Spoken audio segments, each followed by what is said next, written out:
السلام علیکم جناب، میں ہوں شہنی لاوی، قومی اخبار کی ہوسٹ، اور ہم آپ کے لیے نت نئے انٹرویوز لاتے ہیں، بہت سارے لوگوں سے آپ کو ملواتے ہیں، باتیں کرتے ہیں، ان کے پوائنٹ آف ویو جانتے ہیں۔ آج میرے ساتھ ایک اور شخصیت موجود ہیں جن کی بہت زیادہ سیاسی کاوشیں ہیں، جو سیاسی بہت سوجھ بوجھ رکھتے ہیں اور بہت ساری آرگنائزیشن بہت چیزوں کا حصہ رہے ہیں۔ ہم ان سے ڈیٹیل میں بات کریں گے اور آپ کو بھی ان کے بارے میں ڈیٹیل میں بتائیں گے۔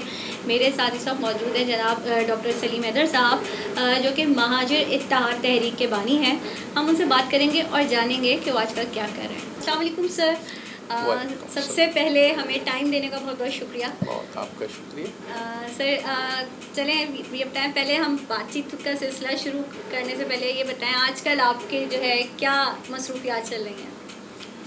ہماری تو مصروفیات سمجھ لیجئے کہ جس دن سے ہم اس تحریک کا حصہ بنے ہیں، اور اس وقت ہماری عمر صرف 19 سال تھی جب ہم نے ہماری جو مدر آرگنائزیشن تھی آل پاکستان مہاجر اسٹوڈنٹس آرگنائزیشن بنائی تھی، ہم چند لوگوں نے 13-14 لوگوں نے، تو جب سے لے کے آج تک ایک ہی مصروفیت ہوتی ہے، اپنی ذاتی زندگی کے کام کاج کے علاوہ صرف اور صرف مہاجر قوم کے لیے، مہاجر تحریک کے لیے وقت نکالنا، لوگوں کو تیار کرنا، نظریہ کے لیے تنظیم سازی کرنا، اور الحمدللہ آج کل بھی یہی مصروفیات ہیں، اب بڑھ گئی ہیں، اب مزید بڑھ گئی ہیں۔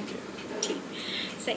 اچھا سر، مجھے یہ بتائیں کہ آپ کا ہم دیکھتے ہیں، ہم کافی سارے میں نے آپ کے انٹرویوز دیکھے، آپ کی چیزیں دیکھیں، آپ کا مجھے جو مین فوکس جو لگا وہ لگا کراچی صوبے سے لے کے بات کرنے کے لیے، تو کراچی کو ایک صوبہ ہونا چاہیے اس کے پہلے۔ لیکن ہم دیکھیں، اگر ہم صرف یہاں پہ صوبے کی تو ہم بات میں کرتے ہیں، لیکن اگر ہم پہلے دیکھیں کہ لوگ، اگر کراچی کے لوگ اپنے آپ کو کہیں گے جی ہم مہاجر ہیں، تو اس پہ بڑا لوگ بات کرتے ہیں۔ اب جبکہ پنجابی اگر پنجابی کہہ رہے ہیں، سندھی اپنے آپ کو سندھی کہہ رہے ہیں، تو کوئی نہیں کہتا کہ بھئی آپ اپنے آپ کو پاکستانی کہیں۔ لیکن اگر ایک مہاجر اپنے آپ کو مہاجر کہہ رہے ہیں تو کہا جاتا ہے کہ بھئی یہ کیا بات ہے؟ اس بارے میں پہلے آپ بتائیے۔ آپ نے ایسا کیا کہ جیسے بالکل ہمارے تو من پسند سوال کر لیا، لیکن وہ لوگ جو مہاجر لفظ کے ہی اور مہاجر نظریے کے مخالف ہیں، آپ نے تو بالکل سیدھا ان کے سینے کے اوپر جو ہے وہ تھپڑ مار دیا ہے۔ اب یہ ہے کہ مہاجر لفظ جو ہے نا، پہلی بات تو یہ ہے کہ پاکستان میں دیکھیں یہ بھی ایک شناخت ہے۔ کوئی ہمیں بتا سکتا ہے کہ سندھی کی شناخت کب اور کیسے، پنجابی کی شناخت کب اور کیسے وجود میں آئی، اور کن لوگوں کو پنجابی کہا جاتا ہے؟ جو پنجاب میں رہنے والے ہر آدمی کو پنجابی کہہ دیا جاتا ہے، جبکہ ہر آدمی پنجابی نہیں ہے۔ وہاں سب سے بڑی اکثریت سرائکی ہیں، اس کے بعد جو ہے وہاں پر دوسری بڑی اکثریت ہجرت کرنے والے لوگ ہیں، مہاجر جو ایسٹ پنجاب سے آئے ہیں، ریاستی ہیں۔ اس کے بعد اس طرف پوٹھواری ہیں، اس طرف جو بالکل الگ قومیں ہیں، اس طرف سینٹرل پنجاب کے اندر تھوڑے سے لوگ ہیں۔ پھر تاریخی طور سے پنجابی، تاریخ پوری کتابیں پڑھ لو، جہاں لفظ پنجابی لکھا ہے تو اس سے مراد مسلمان نہیں ہے، پنجابی سے مراد ہے سکھ۔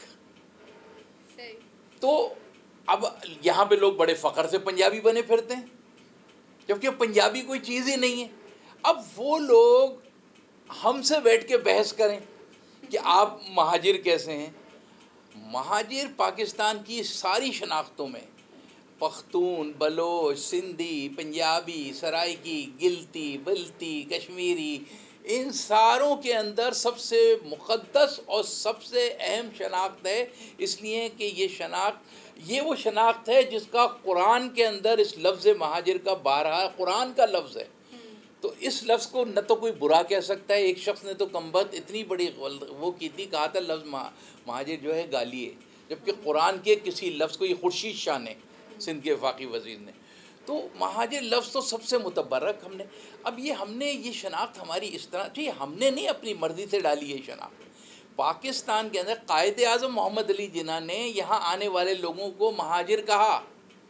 شہید ملت لیاقت علی خان خود کو مہاجر کہتے تھے۔ قائد اعظم نے اپنی جو پہلی کیبنٹ بنائی اس میں ایک وزارت بنائی، وزارت مہاجرین اور آبادکاری۔ ہمیں نام ہم نے نہیں دیا۔ آپ کو اگر یاد ہو کہ پاکستان بننے کے شاید 3 یا 4 سال کے بعد ایک ترانہ جو ہے وہ بہت آج تک لوگوں کے جن کے ذہن میں اگر آپ کو سنا ہو کہ وہ پاکستان بنا تو وہ بنگالی چل پڑے اور سرحدی اور پٹھان چل پڑے اور لے کے قرآن سر پہ مہاجر چل پڑے. تو یہ اس وقت کے شاعر نے پاکستان بننے کے بعد ہماری شناخت کے لیے مہاجر یوز کیا. تو مہاجر لفظ تو ایسا ہے. اچھا ہم لوگوں نے تو 1978 میں 1978 11 جون کو آل پاکستان مہاجر اسٹوڈنٹس آرگنائزیشن بنائی. لیکن ہم سے پہلے یہاں پہ مہاجر صوبہ تحریکیں موجود تھیں. یہاں پر کراچی صوبہ تحریکیں موجود تھیں. کیونکہ روایتی طور سے یہ سمجھا جاتا ہے کہ کراچی مہاجروں کا شہر ہے اور ہم نے بھی شروع سے یہی سنا. یہ تو اب پچھلے 20 سال سے کراچی کی حیت کو تبدیل کر کے کراچی کو وہ بتایا جا رہا ہے جس کا تاریخ سے کوئی مثال نہیں ملتی. تو اس لیے میں آپ سے مہاجر کی اس بات کو رکھتے ہوئے ان کا جواب دیتے ہوئے آپ سے عرض کرنا چاہتا ہوں کہ کراچی مہاجروں کا شہر ہے. اس دھرتی کے اوپر اگر کوئی بات کرے لاہور تو کہتے ہیں جی وہ پنجابیوں کا شہر ہے. جی پختون پشاور پٹھانوں کا ہے, کوئٹہ بلوچوں کا ہے, لاہور سندھیوں کا ہے. تو یہ جب ہے تو صرف کراچی واحد شہر ہے اس خطۂ ارض پہ جس کو پاکستان بننے کے بعد مہاجروں نے بسایا, مہاجروں نے اس کو آباد کیا. اس کو کلاچی ایک مچھیروں کی بستی سے عروس البلاد کراچی بنایا. کراچی مہاجروں کا ہے, مہاجروں کا رہے گا اور انشاءاللہ تعالی کراچی سمیت سندھ کے ان تمام شہری علاقوں پر جو کل متروکہ سندھ تھے, جو جہاں جہاں ہندو اکثریت میں رہتے تھے اور ان کے جانے کے نتیجے میں ہمیں یہ تبادلہ آبادی میں ملے ہیں, ان تمام شہروں پہ مشتمل انشاءاللہ تعالی ہمارا اپنا صوبہ وجود میں آئے گا جس کی ہماری تحریک ہم جاری رکھیں. اچھا آپ نے ایک جگہ اپنے انٹرویو میں کہا تھا کہ جنرل یحییٰ صاحب نے جب بنائے جا رہے تھے صوبے تو اس وقت کراچی کے بارے میں انہوں نے مشورہ مانگا گیا تھا کہ جی کراچی کو بھی کیا الگ صوبہ بنایا جائے. تو کیا وجوہات رہیں اس وقت کہ جو ہے کراچی اس وقت صوبہ نہیں بن سکا جبکہ آپ پوچھا بھی گیا تھا, مشورہ لیا گیا تھا؟ دیکھیے کراچی کو اس زمانے میں کراچی جو کہ میں نے کہا نا ایک مہاجر شہر تھا. اچھا پہلی بات یہ سمجھیے کہ یہ کراچی یہ نہیں تھا اتنا سا کراچی. یہ کراچی بلوچستان ہب سے شروع ہوتا تھا اور یہ جو ہے وہ ٹھٹے تک جاتا تھا کراچی. اور سندھ جو تھا وہ کراچی سے باہر تھا. سندھ کا کراچی سے کوئی تعلق نہیں تھا تاریخی طور سے. کبھی سندھ میں کراچی شامل نہیں رہا. کراچی ہمیشہ سندھ سے الگ تھا. سندھ کی جو تاریخ بتائی جاتی ہے وہ یہ ہے کہ سندھ جو ہے دریائے سندھ کے اوپر آباد دونوں طرف علاقے, ان کو وہ سندھ کہتے ہیں. تو بھائی دریائے سندھ مجھے کراچی میں کوئی دکھا دے کہاں پر ہے دریائے سندھ. دریائے سندھ ٹھٹے سے پیچھے دیول کے اوپر آگے دریائے سندھ سمندر میں غرق ہو جاتا ہے, ختم ہو جاتا ہے. اس کے بعد کراچی کا سندھ سے کیا تعلق؟ ہاں البتہ کتابیں پڑھ لو. کراچی کو جب بھی آپ نے بچپن سے کتابوں میں پڑھا ہوگا کراچی بحر عرب پہ واقع ہے, ہم سمندر پہ واقع ہیں, ہم سندھ پہ واقع نہیں ہیں چھوٹے سے دریا پر. تو اس لیے کراچی کا اپنا وجود ہے. تو جب یہ مسئلہ ہوا تھا, میں اس میں تاریخ میں نے پہلے بھی بتائی ہے کہ پاکستان جب بنا تو پاکستان کے اندر کوئی صوبے نہیں تھے. پاکستان کے اندر 47 کے اندر صوبے کانسٹیٹیوٹ ہوئے. اس وقت قائد اعظم نے کراچی کو فیڈرل ٹیریٹری قرار دیا کہ یہ وفاق. اچھا کراچی کیپٹل بھی تھا, لیکن کیپٹل ہونا کوئی بات نہیں ہوتی ہے. بعض اوقات ایسا ہوتا ہے کیپٹل ہوتا ہے لیکن پھر اس کی جو لیگل اسٹیٹس ہوتی ہے وہ کیا ہے. بعض اوقات بعض صوبوں کے اندر کیپٹل ہوتے ہیں, وہ صوبوں کے ساتھ. مثال کے طور پر جب 1 یونٹ بنا اور مغربی پاکستان ایک پروونس بنا اور مشرقی پاکستان ایک پروونس بنا تو ان کا دارالخلافہ لاہور تھا. اس سے پہلے جب قائد اعظم نے کراچی پاکستان بنا 14 اگست 47 کو, تو قائد اعظم نے کہا یہ کراچی فیڈرل ٹیریٹری ہے اور اس کا کراچی سندھ سے کوئی تعلق نہیں ہے, یہ ایز اے دارالحکومت رہے گا. اسی لیے مہاجروں کو انہوں نے یہاں آ کے دعوت دی, خود آ کے یہیں رہے, شہید ملت یہاں آ کے رہے. اور پھر وہ جو اب میں جملے میں صرف کہتا ہوا چلوں کہ لوگ کہتے ہیں ہم کراچی کے ہیں, دفن ہونے کے لیے لاڑکانہ پہنچ جاتے ہیں, وہاں گڑھی خدا بخش آباد کرتے ہیں. ابھی بھی جو آگے بھی جتنے مرنے ہیں انہوں نے وہیں جا کے دفن ہونا ہے. کراچی صرف ان کراچی والوں کا ہے جو کراچی میں دفن ہوتے ہیں. یہ قائد اعظم کا کراچی ہے, یہ لیاقت علی خان کا کراچی ہے, یہ سردار نشتر کا کراچی ہے, یہ فاطمہ جناح کا کراچی ہے, یہ ہر اس شخص کا کراچی ہے جو کراچی میں دفن ہوتا ہے. ان کا نہیں ہے جو یہاں سے لاڑکانہ اور نواب شاہ اپنی لاشیں لے کے جائیں گے نا, یا کسی اور صوبے کو لے کے جاتے ہیں, یہ کراچی کے نہیں ہے. اب رہ گیا آپ کا کہ اس وقت جب 1 یونٹ پاکستان بنا تو پھر صوبے بنے, 5 صوبے بنے. اس وقت بنیادی طور سے 4 بنے, 5واں صوبہ بعد میں بنا. وہ 4 صوبوں میں 3 تو یہ تھے اور ایک ایسٹ پاکستان تھا, مشرقی پاکستان بھی ایک صوبہ تھا. لیکن پاکستان اس کے بعد ایوب خان کے دور میں جب 1 یونٹ بنا دیا گیا اور صوبے توڑ گئے, صوبے ختم کر گئے, ایک ویسٹ پاکستان بن گیا جس کا دارالخلافہ لاہور ہو گیا. پھر جب یحییٰ خان آیا اور ملک میں موومنٹ چلی صوبوں کی بحالی کی, تو یحییٰ خان نے صوبے بحال کیے پرانے.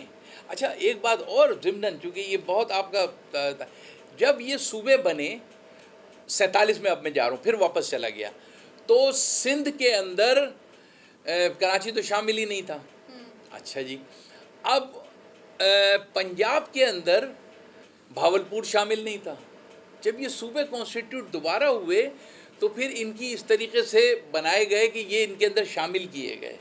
تو اس وقت یحییٰ خان نے کراچی کے, اچھا کراچی کوئی پولیٹیکل لیڈرشپ تھی نہیں, تو انہوں نے مختلف جماعتوں کے APC کے لوگوں کو بلایا اور بولا بھائی ہم چاہ رہے ہیں صوبے بحال کر دیں. تو کراچی تو پہلے تو الگ تھا, تو آپ چاہیں تو اس کو الگ رکھ لیں اور اس کو صوبہ بنا لیں, اپنا الگ بنا لیں صوبہ کراچی کو, یعنی اسٹیٹس اپ گریڈ کر دیں میٹروپولیٹن کارپوریشن سے, یا پھر آپ اور کوئی آپشن دیں. اس وقت کی ہماری مہاجروں ہی کی لیڈرشپ نے ایک ایسا فیصلہ کیا جس کا خمیازہ میری قوم پچھلے 50 سالوں سے بھگت رہی ہے. اور وہ خمیازہ یہ ہوا کہ انہوں نے غلط فیصلہ کیا اور یہ مشورہ دیا کہ کراچی کو سندھ میں ضم کر دو, اور 4 اپریل 1969 کو کراچی کو سندھ میں ضم کر دیا گیا ہے. یہ غلط. اچھا اب یہ فیصلہ ایک مارشل لا جرنیل کا تھا, فوجی کا, ہم اس کو نہیں مانتے کیونکہ اس پہ عوام کا مینڈیٹ نہیں لیا گیا تھا, صرف زبانی طریقے سے ایسا کیا گیا تھا. ہم آج بھی کراچی کی سندھ سے انتظامی, جغرافیائی, تنظیمی, صوبائی علیحدگی اور الگ صوبے کا مطالبہ کرتے ہیں. یہ تاریخ ہے یحییٰ خان کی. اچھا اس کے باوجود میں یہاں پر یہ بات ریکارڈ پہ لانا چاہتا ہوں کہ ان وفود میں موجود بہت سے مہاجر لیڈران تھے جنہوں نے, اس وقت یہ کہا جاتا ہے کہ ان میں سے کچھ لوگوں کو سندھ میں زمینیں الاٹ ہوئی تھیں, ان کو یہ خوف تھا کہ ہماری زمینوں پہ قبضہ ہو جائے گا. کچھ احمق لوگ تھے, اس پروپیگنڈے کا شکار تھے کہ کراچی کو پانی جو ہے سندھ سے آتا ہے, سندھی ہمارا پانی بند کر دیں گے. اب وہ بیچارے صحیح سوچتے ہیں, وہ پانی بھی بند کر سکتے ہیں, ان کا بس چلے وہ تو ہماری ہوا بھی بند کر دیں, سانس بھی بند کر دیں. روزگار تو بند کر دیا انہوں نے, جینا دشوار کر دیا ہے, ایڈمنسٹریشن پہ قبضہ کر لیا ہے, تو وہ بیچارے کرتے, وہ کہتے ہیں سبزیاں. حالانکہ وہ پانی ان کو, اگر ہماری جیسی لیڈرشپ ہوتی تو ان کو یہ سمجھاتی کہ یہ پانی سندھ سے نہیں آتا ہے, سندھ تو ایک بوند پانی پیدا نہیں کرتا ہے, پانی تو سارا وہاں سے گلگت بلتستان سے چلتا ہے اور پنجاب سے ہوتا ہوا سندھ آتا ہے. تو اگر کوئی سندھ کا آدمی ہمارا پانی بند کر سکتا ہے, کوئی پیچھے کا کوئی آدمی ان کا پانی بھی بند کر سکتا تھا. تو اس لیے اگر پاکستان کو چلنا تھا تو چلنا اس بنیاد پہ کم سے کم پانی تو نہیں بند کر سکتے تھے. یہ پانی تو ایسی چیز ہے کہ اسرائیل میں پانی نہیں ہے لیکن اس کو جارڈن اور ٹرکی پانی دیتے ہیں. تو یہ پانی آج بھی ہمیں, آج کل K4 کے لیے جس کے لیے آپ روتے ہیں, ہمارا پانی بند کیا ہوا ہے انہوں نے کراچی کا. ہمارا واسطہ اس قوم کے ساتھ ہے, بدترین قوم کے ساتھ, کہ جو اسرائیلیوں سے زیادہ بدترین ہے. اسرائیل, جی ہاں, یہ سندھ کے لوگ. اسرائیل کے اندر کوئی ایسا واقعہ نہیں ہے پچھلے 75 سال میں کہ کسی یونیورسٹی کے اندر کسی طالب علم کو مارا گیا ہو. ہمیں سندھ کی یونیورسٹیوں سے نکالا گیا ہے. کوئی ایسا اسرائیل میں وہ نہیں ہے کہ وہ فنڈ دینے کے اندر کوئی زیادتی کرتے ہوں, نمائندگی دینے میں کوئی زیادتی کرتے ہوں. جو بھی ہیں ان کے مذہبی اختلافات ہیں, لیکن یہ جس قوم سے ہمارا تعلق ہے اس نے ہمارا روزگار چھین لیا, ہمارے بچوں کی تعلیم چھین لی, ہمارے شہر کا انتظام چھین لیا, بیوروکریسی چھین لی, کاروبار چھین لیا، اقتدار پہ قبضہ کیے بیٹھے ہیں. یہ الیکشن جیتنے کے بعد ان کو چین نہیں ہوتا کہ یہ اپنے دادو میں رہیں. ان کا جو سونی دھرتی ہے، ان کی جو دھرتی ماں ہے، وہاں لاڑکانہ میں جا کے بسیں، اس میں بلڈنگیں بنائیں، اس میں ترقی کریں. وہاں کا سارا فنڈ کھا جاتے ہیں اور کراچی میں آ کے لوٹ مار کرتے ہیں. تو یہ ہے تاریخ صوبوں کی. جب عیاض خان نے کہا تھا وہ غلطی ہوئی ہے اور جس کا ہم خمیازہ بھگت رہے ہیں، اور انشاءاللہ اس کو درست کروائیں گے.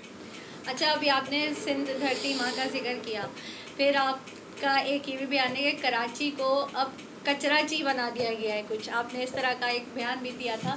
تو مجھے یہ بتائیے کہ کس کو ذمہ دار سمجھتے ہیں آپ اس بارے میں کہ کراچی کو کچراچی بنانے میں، کراچی سے؟ ماشاء اللہ. ایک تو یہ آپ نے بڑی تاریخی اور یہ ایک بڑی حقیقت ہے کہ یہ جو ٹرمینالوجی ہے کراچی کے لیے، یہ سب سے پہلے میں نے استعمال کی تھی. اب بہت لوگ کرتے ہیں، بہت لوگ.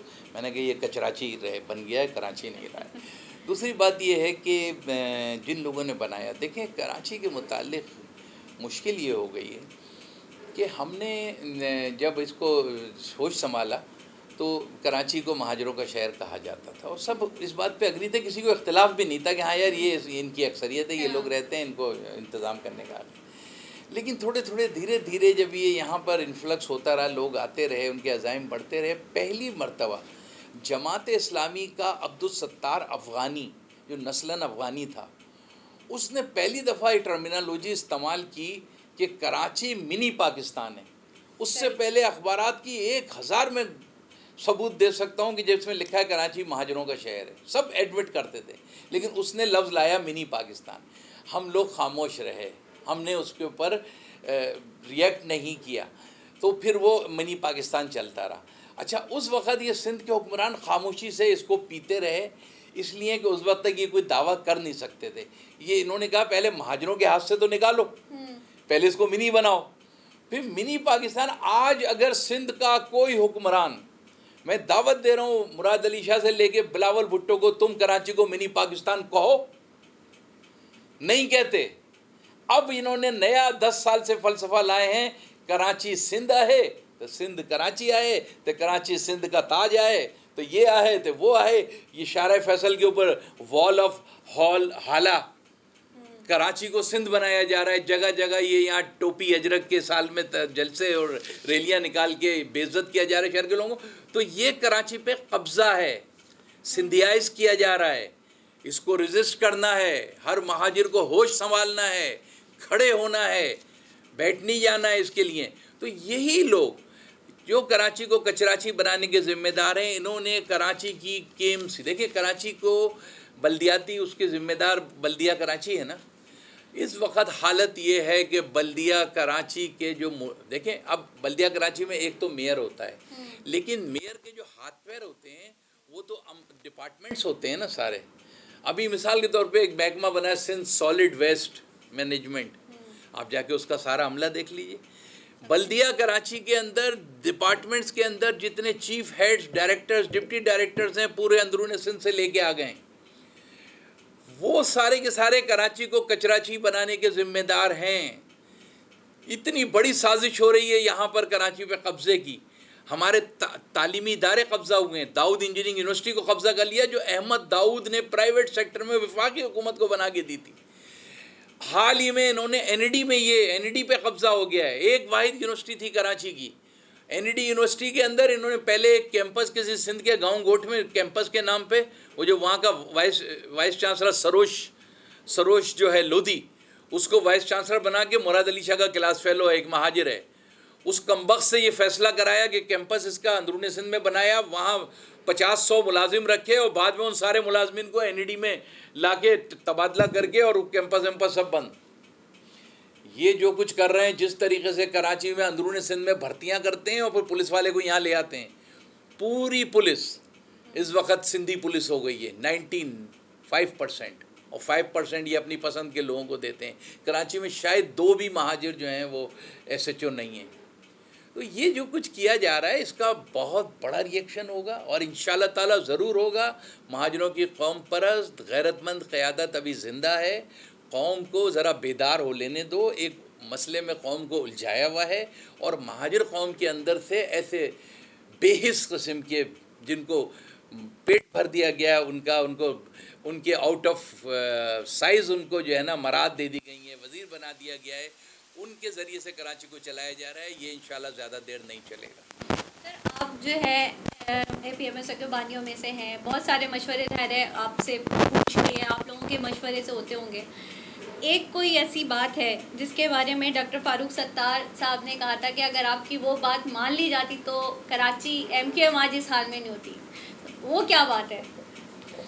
دیکھیے جناب، ایم کیو ایم کی ساری جو پہلی تو بات یہ ہے کہ Farooq Sattar M Q M کے بانیوں میں ہو سکتے ہیں لیکن اے پی ایم ایس او میں کے بانیوں میں نہیں. ٹھیک ہے نا، ہم تو اے پی ایم ایس او کے، اور ہم ہمیشہ اے پی ایم ایس او سے اپنی ہسٹری کو جوڑتے ہیں. قوم پرست تحریک تھی، متحدہ نے تو اپنا بیڑا غرق کیا ہے. اب رہ گیا ان کا فاروق ستار کا. فاروق ستار میرے جونیئر ہیں، ان کو کارکن میں نے بنایا تھا، میرے اس آرگنائزیشن میں تھے، میرے کالج میں تھے، اور ان کو میم ہے الف جیم رے میں نے سکھایا ہے، الطاف حسین نے نہیں.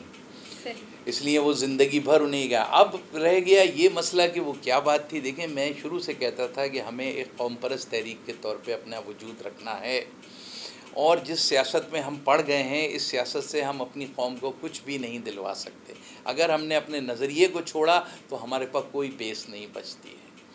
میں نے لیکن وہ فاروق ستار باتیں تو بہت بناتے ہیں، کرتے کچھ نہیں ہیں، عمل میں زیرو ہیں بالکل. اسی لیے ہم ہمیشہ جب اب یہ 3-4 گروپ مل رہے تھے تو میں نے اس وقت بھی کہا تھا یہ 0+0+0+0 ہے. اس لیے کہ تو وہ جو بات ہے وہ اچھا، ابھی جب ان کا اختلاف ہوا تھا اور انہوں نے ایک بحالی کمیٹی بنا کے 4 سال یہاں 5 سال سیاست کرتے پھرے، تو پورے شہر میں یہ کہتے پھرتے تھے کہ میں 1986 کی ایم کیو ایم بحال کروں گا. یہی ان کا نعرہ تھا. وہ اور پتہ نہیں کتنے لوگوں کو بیوقوف بنا کے ان کو اپنے ساتھ لگانے کی کوشش کرتے، شامل ایک آدمی نہیں ہوا. تو وہ 1986 کی ایم کیو ایم تو انہوں نے بحال نہیں کی نا، وہ تو 2016 کی 22 اگست والی ایم کیو ایم میں شامل ہو گئے. یہ 86 والی ایم کیو ایم تھوڑی ہے، یہ تو 22 اگست والی ایم کیو ایم ہے، اس میں شامل ہو گئے. ان بیچاروں کو جن کو بیوقوف بنایا تھا ان کا کیا ہوا؟ تو میں ان کو کہتا ہوں ابھی بھی، اور صرف فاروق ستار کا نہیں، بیک ٹو 1993 جب عظیم تاریخ سرفیس ہوا ہے، جب وہ سرفیس ہوا ہے اس کے پریس کانفرنس میں نے ہولڈ کیے، اور میں نے اس پریس کانفرنس سے پہلے اس کو کہا تھا. اور وہ اس دن کے جائیں جنگ اخبار اٹھا کے، اور ڈان اخبار کی بینر ہیڈنگ ہے اوپر جہاں ڈان لکھا ہوتا ہے، وہاں میری تصویر ہے. وہاں پر عظیم تاریخ نے ایک ہی جملہ کہا تھا، اور میں نے اس کو کہا تھا کہ یہ آج ہم نے اعلان کرنا ہے. اور وہ اعلان یہ تھا کہ آج کے بعد ہم گولی اور گالی کی سیاست نہیں کریں گے. یہ ہے ہماری ہیڈنگ اس دن کی. یہ وہ فلسفے ہیں جو ڈاکٹر سلیم حیدر کے ہیں کہ ہمیں کس طرح سے اس تحریک کو لے کے چلنا ہے. تو فاروق ستار ہوں یا بیچارہ وہ خالد مقبول ہو، یہ ان بچوں کا کام تھوڑی ہے، انہیں تو مہاجر کی تاریخ کا بھی نہیں پتہ ہے. لیکن بس یہ کہ اسٹیبلشمنٹ یا وہ مصطفیٰ کا یہ اسٹیبلشمنٹ ان لوگوں کو وہ کیا کرتی ہے، اسی ایم کیو ایم میں سے ایک گندا ایلیمنٹ ڈھونڈتی ہے اور ان کو لا کے کھڑا کر دیتی ہے سامنے. اچھا اب پتہ ہے اسٹیبلشمنٹ وہ کہ مہاجر عوام تو ساتھ دیں گے نہیں ان کا، ہم ان کو تھوڑا بہت سرخی پاؤڈر لگا کے کھڑا کریں گے، کچھ تھوڑا بہت ووٹ دے کے 2-4 سیٹیں دے کے، تو یہ اپنی ہی قوم کے خلاف کام کریں گے. یہ کھیل چل رہا ہے مسلسل یہاں پر. یہ ختم ہوگا. فاروق ستار جیسے لوگ اگر ان کا کوئی سیاسی کردار بچا ہے، ویسے تو نہیں بچا ہے، انہوں نے اپنے آپ کو اتنا گندا کر لیا ہے کہ اب ان کو سیاست میں ابھی بھی وقت ہے کہ عزت کے ساتھ ریٹائر ہو کے چلے جائیں اور اس شہر کو، اس مہاجر قوم کا پیچھا چھوڑیں. اس کو مزید ایک لفظ بولتے ہیں مہاجروں کے ساتھ زیادتی ہو رہی ہے، اگلا جملہ بولتے ہیں مظلوموں کے ساتھ ہیں ہم. مظلوم کون ہوتے ہیں؟ مظلوم صرف مہاجر ہیں. تو اس لیے یہ منافقت کی سیاست بند کر دیں تاکہ مہاجر قوم اپنی اصل منزل کی طرف پیش قدمی کر سکیں. صحیح. اچھا سر مجھے یہ بتائیں کہ جیسے ہم ابھی بات کریں، سارا ہم نے ابھی تک برے وقتوں کی باتیں کی ہیں جس میں کچھ نہ کچھ برا ہمیں نظر آیا. آپ کی نظر میں مہاجروں کا یا کراچی کا اچھا ٹائم سب سے زیادہ کون سا دور تھا؟ کیا زبردست آپ کو لگتا ہے جو بھائی کراچی جو روشنیوں کا شہر تھا، تو کراچی یہ تھا، کراچی وہ تھا، وہ کب تھا؟ واہ، یہ سوال آپ نے جو مجھ سے پوچھا ہے یہ سوال آج تک کسی نے نہیں پوچھا. یہ آپ کو پہلے تو آپ کو داد ہے کہ آپ کے ذہن میں یہ سوال آیا کیسے، اتنا خطرناک اور اتنا مشکل سوال. تو اس لیے مجھے تھوڑا سا ٹائم گین کرنا پڑ رہا ہے. دیکھیے بات یہ ہے کہ اگر میں یہ دیکھوں کہ کراچی کے لیے دیکھیے امن و امان سکون سب سے بنیادی چیز لا اینڈ آرڈر یہ ہوتی ہے سب سے بنیادی چیز. آدمی سب کچھ برداشت کر لیتا ہے لیکن کراچی کے اندر سب سے اچھا دور جو شروع ہوا وہ پاکستان بننے کے بعد سے شروع ہوا. یہاں کی ایڈمنسٹریشن میں اچھے لوگ تھے. ہاشم رضا جیسا آدمی انڈین سول سروس کا, اور وہ نقوی صاحب ہوتے تھے کراچی کے سیم. عزیز الحق صاحب ہوتے تھے جنہوں نے عزیز آباد بسایا. ٹھیک ہے نا. کراچی میں نئی نئی بستیاں بسیں. ناظم آباد خواجہ ناظم الدین کے نام پہ بسا, لیاقت آباد لیاقت علی خان کے نام پہ بسا, سوسائٹیز کے پوری بسی. یعنی وہ بہترین دور تھا جب کراچی میں ڈیولپمنٹ ہو رہی تھی, اور یہ تصور تھا کہ کراچی نئی کراچی, پلاننگ یہ ہوئی کہ نئی کراچی بالکل ایسے ہوگا جیسے دلی کے ساتھ نیو دہلی ہے, ایسے کراچی کے ساتھ نیو کراچی ہوگا. اگر آپ کو تاریخ بتاؤں, یہ کاغذوں میں موجود ہے کہ یہ جو آپ دیکھتے ہیں کراچی کی سب سے بڑی شاہراہ جو ہے وہ نارتھ ناظم آباد کی تھی. اب وہ کرا کے اس کا بیڑا غرق ہوا ہے, اس لیے کہ وہ شاہراہ جو تھی کیپٹل کی طرف جا رہی تھی اور نیو کراچی کو کیپٹل بننا تھا. لیکن بعد میں جب یہاں سے کیپٹل کراچی سے اٹھا کے پنڈی لے گئے, پھر اسلام آباد بسا دیا انہوں نے, تو وہ دور جو ہے نا اس کے بعد سے کراچی کے اندر جو ہے وہ, لیکن یہ تو امن و امان. لیکن دوسرا چیز ہوتی ہے امن و امان کے بعد تعمیر و ترقی, معاشی بحالی. اس کے لیے بہترین پیریڈ جو تھا کراچی میں وہ ایوب خان کا دور تھا, جس میں یہاں انڈسٹریلائزیشن ہوئی, اور مہاجروں کے پیسے والے طبقوں نے جنہوں نے پہلے بینک بنائے تھے انہوں نے پھر انڈسٹریز لگائیں اور کراچی انڈسٹریل شہر کے طور پہ آگے بڑھا. کراچی کی تباہی کی آغاز جو ہے وہ ایوب خان کے بعد, تو یحییٰ کا تو بہت چھوٹا سا پیریڈ تھا اور ملک میں بنگالی کی جھگڑے چل رہے تھے. بھٹو کے بعد سے کراچی کی تباہی کا دور شروع ہو گیا. درمیان میں ایک سانس لینے کا پیریڈ صرف ایک حوالے سے, اور وہ تھا کراچی کے لیے وافر مقدار میں فنڈ. وہ جنرل پرویز مشرف کا دور ہے کہ جس کے اندر کراچی کو اتنا فنڈ دے دیا گیا, اتنا فنڈ دے دیا گیا کراچی کو کہ یہاں پیسے زیادہ تھے کام کم تھے. یہ جنرل مشرف کا کمال ہے, اس نے بالکل کراچی کے لیے کیا. اس کا کچھ لوگ ایڈوانٹیج اور ہار اپنے گلے پہننے کی کوشش کرتے ہیں, جیسے مصطفیٰ کمال, جس کا اس میں صفر کردار نہیں ہے. آپ آج یہ پیسہ کسی کو بھی دے دیجئے جو جنرل مشرف کے دور کا ہے, دیکھیے کراچی کہاں پہنچ جائے گا. لیکن اس کے بعد پیپلز پارٹی نے آ کے بالکل یہاں کے فنڈز ختم کر دیے. اگر میں کمپیئر کروں کراچی جو فنڈ بلدیہ بامبے کو ملتے ہیں, جو کراچی جیسا شہر تھا, آج ہم مثالیں تو دے دیتے ہیں لیکن فنڈز نہیں ہوتے ہیں. سندھ کی حکومت بھٹو کے دور سے لے کے آج تک کراچی کے سارے فنڈز کھا جاتی ہے اور کراچی پہ 1 روپیہ نہیں لگاتے. تو بہترین تو یہ 3 ادوار کا میں نے ذکر کیا. آج بھی کچھ لوگ کاسمیٹک طور سے کہ جی وہ 4 بسیں چلا دی ادھر سے ادھر, تو وہ بہت بڑے ہیرو بن کے اپنے داڑھی مونچھوں پہ شہد لگا کے بیٹھ کے پریس کانفرنسیں کرتے ہیں. یہ جتنی سڑکیں بھی بنا رہے ہیں نا, انڈر پاس یا بائی پاس بھی بنا رہے ہیں, یہ سڑکیں وہ صرف بنا رہے ہیں جو علاقے کسی سندھی آبادی کی طرف جاتے ہیں. سڑکیں بھی وہاں سے شروع ہوتی ہیں جہاں سے کہیں کوئی سندھی آبادی شروع ہوتی ہے اور اس کو کہیں وہاں دفتر میں جانا ہوتا ہے. یہ ناظم آباد کی, لیاقت آباد کی, اورنگی کی, کورنگی کی, ان کی کسی کی سڑکیں نہیں بنا رہے ہیں. یہ صرف اپنے ان بنا رہے ہیں اور اپنے ان کو خوش کر رہے ہیں کہ یہ یہاں پر ہمارے لوگوں کو لا کے بسا رہے ہیں. ہماری اس کے اوپر پوری نظر ہے. جب کراچی کی خود مختاری, کراچی کی خود اختیاری, کراچی کا صوبہ بنے گا, انشاءاللہ تعالی ہم 5 سال کے 4 سال کے بجٹ سے کراچی کو واپس وہی کراچی بنائیں گے جو اس کا ماضی میں تھا انشاءاللہ.